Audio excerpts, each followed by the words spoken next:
സുഗമോ ദേവി സീരിയലിൻ്റെ ഏറ്റവും പുതിയ പ്രൊമോ റിവ്യൂയിലേക്ക് എല്ലാ കൂട്ടുകാർക്കും സ്വാഗതം. അങ്ങനെ MLA ദേവികയെ അപായപ്പെടുത്താൻ ശ്രമിച്ചത് മറ്റാരുമല്ല നമ്മുടെ അരുന്ധതി തന്നെയാണെന്ന് പ്രഭാവതി ഉറപ്പിക്കുന്നു. അതായത് സിദ്ധാർത്ഥൻ ആ ഒരു സംശയം പറഞ്ഞപ്പോൾ പ്രഭാവതിക്ക് മനസ്സിലാകുന്നു തങ്ങളെ കൊല്ലണം എന്ന വാശിയിൽ നടക്കുന്ന മറ്റാരുമില്ല, അരുന്ധതിയും ഋഷിയും മാത്രമേ ഉള്ളൂ. അതുകൊണ്ട് ഇതിൻ്റെ പിന്നിൽ അരുന്ധതി തന്നെയാണെന്ന് ഉറപ്പിക്കുന്നുണ്ട്.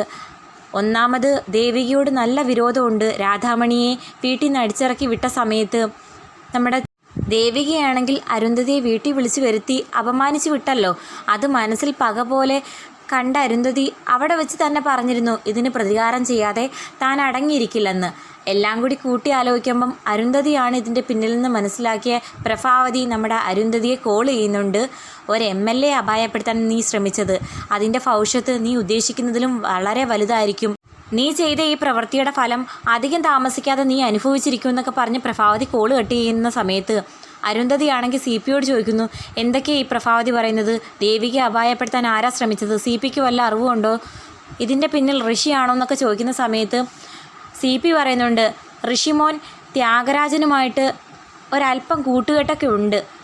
ത്യാഗരാജൻ ചേർന്നാണ് ദേവികയെ അപായപ്പെടുത്താൻ സപ്പോർട്ട് നിന്നിരിക്കുന്നത്. എനിക്ക് ഇതിനെക്കുറിച്ചൊന്നും വലിയ അറിവില്ല, എനിക്ക് കിട്ടിയ ഒരു ക്ലൂവിനനുസരിച്ച് ഞാൻ പറഞ്ഞതാണ്. ത്യാഗരാജൻ ദേവികയുടെ ഡ്രൈവറായിട്ടുള്ള സന്ദീപിനെ ഉപയോഗപ്പെടുത്തി MLA ദേവികയെ അപായപ്പെടുത്താൻ ശ്രമിച്ചു. പക്ഷേ ദേവികയെ കറക്റ്റ് സമയത്ത് ഗിരീഷ് വന്ന് രക്ഷപ്പെടുത്തിയത് കാരണം ദേവികയ്ക്ക് യാതൊരു ആപത്തും സംഭവിച്ചില്ല. പക്ഷേ നമ്മളാണ് ഇതിൻ്റെ പിന്നിൽ കളിച്ചെന്നുള്ള കാര്യം അവർക്കിപ്പം മനസ്സിലാകുകയും ചെയ്തു.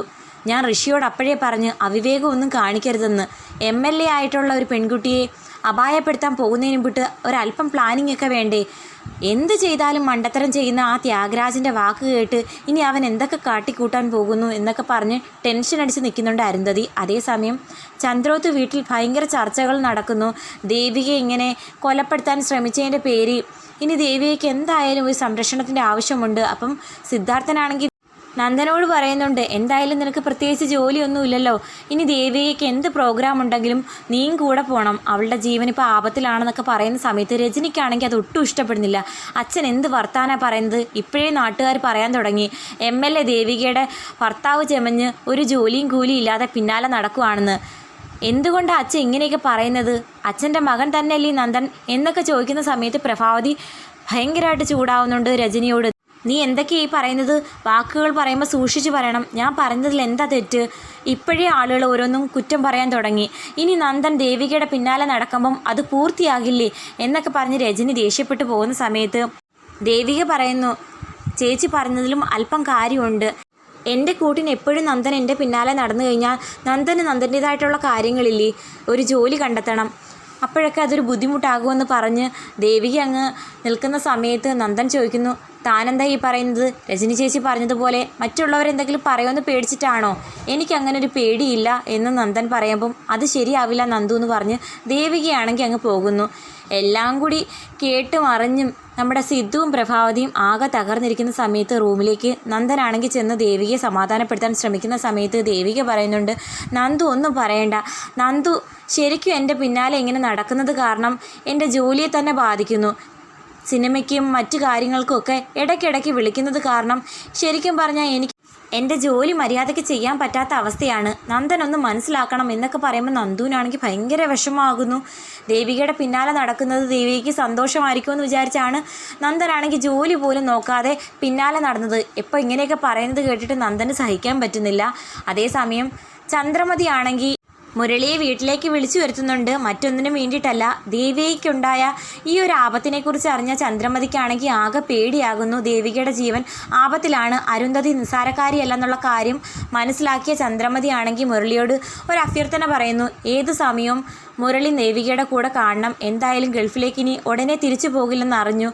അപ്പം മുരളിക്ക് ഒരു ജോലിയാകും, താല്പര്യമുണ്ടെങ്കിൽ ദേവികയുടെ പേഴ്സണൽ ഡ്രൈവറായിട്ട് മുരളി ജോലി ചെയ്യാൻ പറ്റുമെന്ന് ചോദിക്കുമ്പം മുരളി പറയുന്നുണ്ട്, അതിനെനിക്ക് സന്തോഷമേ ഉള്ളൂ, പ്രത്യേകിച്ച് എനിക്ക് ജോലി നഷ്ടമായിരിക്കുന്ന ഈ സമയത്ത് എനിക്കതൊരു സഹായം മാത്രമല്ല, ദേവിക എൻ്റെ കൂടപ്പിറപ്പിനെ പോലെയാ എന്നൊക്കെ പറയുന്ന സമയത്ത് ചന്ദ്രമതിക്കും സന്തോഷമാകുന്നു. ഇതെല്ലാം മറഞ്ഞു നിന്ന് കേൾക്കുന്നുണ്ട് ത്യാഗരാജൻ.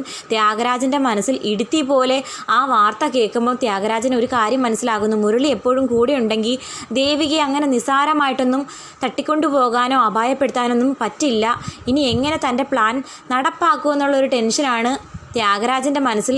മാത്രമല്ല ഈ അറിഞ്ഞ കാര്യം ഋഷിയെ വിളിച്ചറിയിക്കുന്നുണ്ട്. ഋഷി ത്യാഗരാജനോട് സംസാരിക്കുന്നത് കണ്ട് അരുന്ധതിക്ക് ചില കാര്യങ്ങൾ മനസ്സിലാകുന്നു. ത്യാഗരാജനാണ് ഓരോന്നും വിളിച്ച് ഋഷിയോട് പറയുന്നതെന്ന് മനസ്സിലാക്കിയ അരുന്ധതിയാണെങ്കിൽ ത്യാഗരാജനെ വിളിച്ച് കണക്കിന് കൊടുക്കുന്ന ആ ഒരു നിമിഷങ്ങളാണ് ഇനി വരാൻ പോകുന്നത്. ദേവികയ്ക്കാണെങ്കിൽ നന്ദു എപ്പോഴും ഭർത്താവ് ഉദ്യോഗം വഹിച്ച് തൻ്റെ പിന്നാലെ നടക്കുക, അത് മറ്റുള്ളവർ മോശമായി കാണുന്നു എന്നൊക്കെ രജനി പറഞ്ഞതിൻ്റെ ഫീലിങ്സിലാണ് നന്ദനോട് ഇങ്ങനെയൊക്കെ പൊട്ടിത്തെറിച്ച് പറഞ്ഞത്.